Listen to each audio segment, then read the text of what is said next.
Welcome to this video on the 48-hour Agentic experiment. We are exploring the shift from traditional chatbots to autonomous workflows, where AI moves beyond simple conversation to active task execution. The core problem many knowledge workers face is, quote, chatbot fatigue. Constant context switching between apps reduces cognitive capacity. Unlike stateless chatbots, stateful agents use high-level goals and iterative planning to complete complex, multi-step tasks autonomously.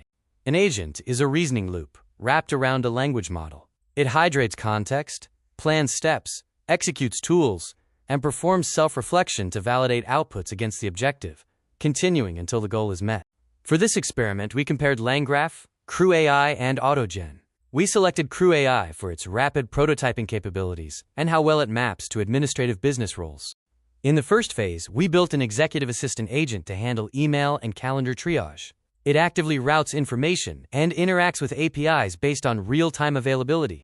When reviewing the agent logs, you aren't seeing a chat interface. You are observing a deterministic engine parsing data and executing structured API calls independently. By hour 12, we scaled to multi-agent collaboration. Complex work was delegated across a team of specialists, allowing structured outputs from one agent to feed directly into the next. The ROI of these systems is speed.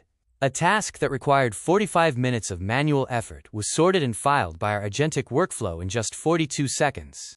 However, autonomous loops have risks. At hour 26, we encountered a recursive failure where an agent exhausted 6 million tokens in 20 minutes by retrying a failed API call.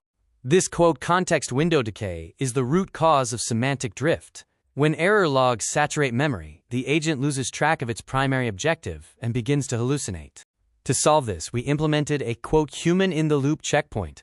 While the agent handles the heavy lifting, a human provides essential accountability before any destructive actions. Looking at the cost matrix, reclaiming 4 hours of daily deep work by offloading administrative friction provides significant value, even when factoring in infrastructure costs. While integration costs make agents less efficient for one-off tasks, they win on volume. Past 60 tasks a month, these workflows become significantly cheaper than human labor. We are entering a shift where software becomes invisible plumbing. In the future, you won't just use apps, you will manage a digital workforce via an orchestrator. To get started, build small, enforce human-in-the-loop checkpoints, and set strict iteration caps. Thank you for watching, and subscribe for more insights into AI engineering.